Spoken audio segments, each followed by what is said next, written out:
Hello students. तो आज हम लोग बात करने वाले हैं drug safety evaluation in special population like geriatrics, right. तो हम जानते हैं कि दवाइयों का जो असर होता है वह ओल्ड एज हो जाने के बाद, बूढ़े हो जाने के बाद या फिर ज़्यादा एज हो जाने के बाद उसका अलग तरह का प्रभाव देखा जाता है। ठीक है, कई बार क्या होता है, बूढ़े हो जाने के बाद बहुत सारे बीमारियों से जूझ रहे होते हैं, जो फिजियोलॉजिकल प्रोसेस है बॉडी का वह चेंज हो रहा होता है। और कहीं ना कहीं एक एडल्ट्स की तुलना में इस एज में हम ड्रग को मेटाबोलाइज सही से नहीं कर पाएंगे, डिस्ट्रीब्यूट नहीं होगा, एक्सक्रीशन जो एडीएमई है उसका वो कहीं ना कहीं प्रभावित होता है। ठीक है, तो इसमें जो एडवर्स रिएक्शंस है, जो सेंसिटिविटी है पर्सन्स की, वह चेंज हो जाती है, राइट। तो बेसिकली उन्हीं पॉइंट्स पे हम बात करने वाले हैं।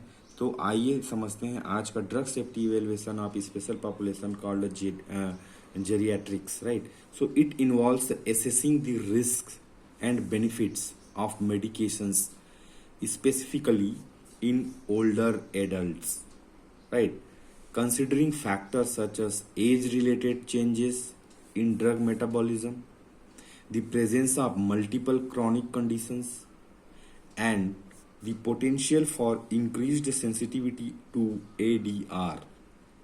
ठीक है, तो यहाँ पे फिर से हम रिस्क और बेनिफिट्स को हम ध्यान में रखते हुए उस ड्रग को इवेलुएट करेंगे उन एल्ड एजों में, उन जो जिनका उम्र ज़्यादा हो गया है उनके ऊपर, उनके एज रिलेटेड चेंजेस को ध्यान में रखते हुए कि अगर उनका एज हो गया है तो मेटाबॉलिज्म लो हो जाएगा, और बहुत सारे जो उनके क्रॉनिक कंडीशंस हो सकते हैं like diabetes, hypertension, arthritis, migraine etcetera. ठीक है, और उनके जो पोटेंशियल जो है उसको increase sensitivity to the adverse drug reaction, उनकी सेंसिटिविटी कैसी है, जो हाइपर सेंसिटिविटी हो सकते हैं। तो उन सब चीज़ों के बारे में हम बेसिकली जानने की कोशिश करते हैं। एग्जाम्पल के लिए हम यहाँ पे देखते हैं एंटी कोआगुलेंट्स जो कि वारफेरिन होता है इन ओल्डर एज। तो यहाँ पे क्या होगा, risk of bleeding and a potential interaction is possible. जब वारफेरिन दिया जा रहा होता है किसी बूढ़े लोगों को तो एक्चुअली ये एंटी कोआगुलेंट है, ब्लड को क्लॉट करना चाहिए, बट रिस्क ऑफ ब्लीडिंग वहाँ पे बना हुआ होता है क्योंकि because of their metabolism, because of their age factor. और ये इंट्रैक्ट भी कर सकता है किसी दूसरे ड्रग के, क्योंकि ये ऑलरेडी क्रॉनिक कंडीशन से भी ग्रसित होते हैं, किसी दूसरी बीमारियों से जूझ रहे होते हैं। ठीक है, तो आइए देखते हैं इसमें क्या क्या पॉइंट दे सकते हैं। The first one is the age related pharmacokinetic and pharmacodynamic. How aging affects drug ADME, absorption, distribution, metabolism, excretion. For example, how decreased kidney function in older adults affect the clearance of medications like digoxin। तो ये cardiac glycosides होता है जो कि अगर older age को अगर दिया जाए, ठीक है, तो उनका जो एलिमिनेशन है, जो ये ई इसमें देख रहे हैं एक्सक्रीशन, वो किडनी फंक्शन जैसे कि उनका डिक्रीज हो गया होता है उम्र के वजह से।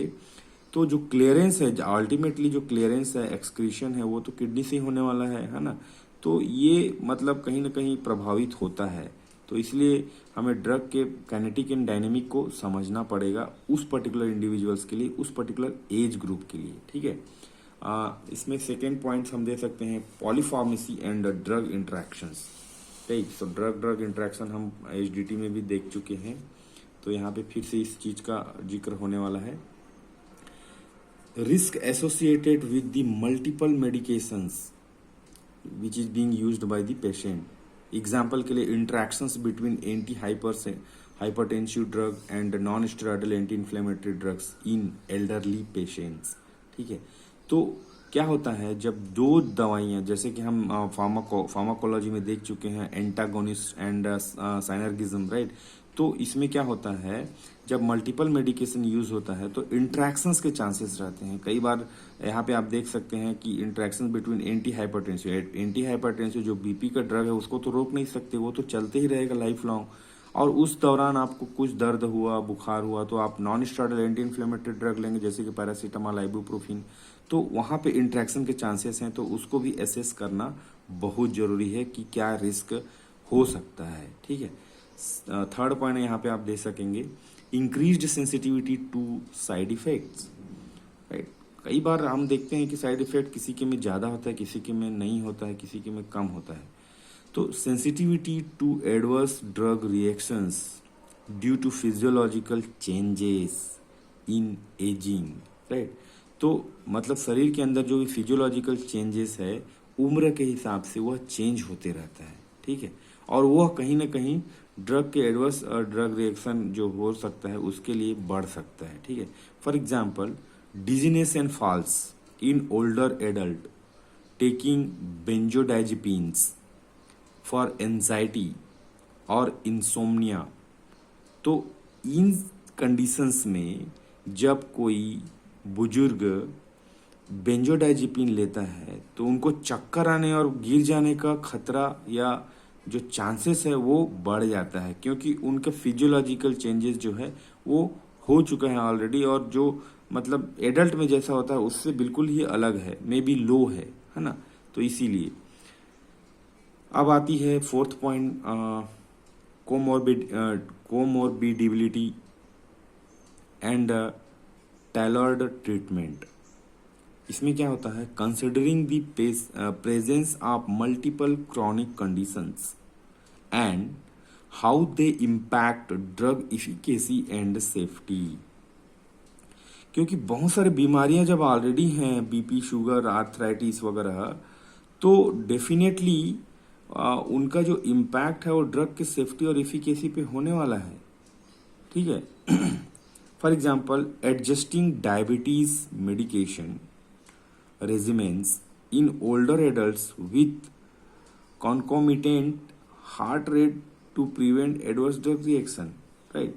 तो ये जो भी मतलब जो टेलर ट्रीटमेंट जो होता है यह इसमें मतलब कहीं ना कहीं ये प्रभावित करता है, क्योंकि कुछ बीमारियां ऑलरेडी चल रही होती हैं, कुछ दवाइयां ऑलरेडी चल रही होती हैं, फिर उसके ऊपर से कुछ अदर प्रॉब्लम आता है। तो यहाँ पे जो चीज़ें कॉम्प्लेक्स हो जाती हैं और इसको ट्रैक करना, समझ पाना बहुत इंपॉर्टेंट है। इसीलिए आप देखे होंगे कि फिजिशियंस आपको पूछते हैं, और हमें नहीं छिपाना चाहिए कि मैं डायबिटीज़ है मेरे को। जब आप किसी नए फिजिशियंस के पास जा रहे हैं नए इलाज के लिए, तो आपको हर चीज़ सही सही बताना चाहिए। Cognitive and functional status, assessing how medications impact cognitive function and daily living activities. For example, studying the effect of anticholinergic drugs on memory with dementia, right? तो यहाँ पे क्या होता है, जब भी कोई मेडिकेशन किसी बुजुर्ग को या फिर ओल्ड एज को दिया जाता है तो डेफिनेटली अगर वो मेडिकेशन में रहते हैं तो कई बार आपने सुना होगा कि मेरे को आज बहुत नींद आ रही है, या थकान थकान महसूस हो रहा है, या I am not feeling good. इस तरह की चीज़ें हमारे मतलब दादा दादी या मदर फादर बोल सकते हैं अगर उनकी उम्र हो गई है तो, ठीक है।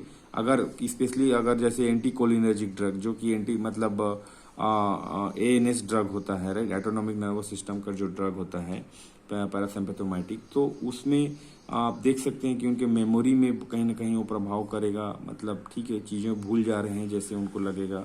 तो इस सब चीज़ों को हमको ध्यान में डेफिनेटली रखना चाहिए जब ड्रग सेफ्टी की बात आती है। जिनकी उम्र हो गई है उसमें तो special attention suppose to be there by the physician, by the pharmacovigilance team, right. तो यह नोट्स आपको टेलीग्राम चैनल में मिल जाएगा, आप वहाँ से PDF फॉर्म में डाउनलोड कर सकते हैं। लिंक मैं डिस्क्रिप्शन बॉक्स में दे दूंगा। आप चाहें तो अपना खुद का नोट्स बना सकते हैं या इसी नोट्स से डायरेक्टली पढ़ सकते हैं। बहुत ही सिंपल लैंग्वेज में समझाने की कोशिश की गई है। Thank you.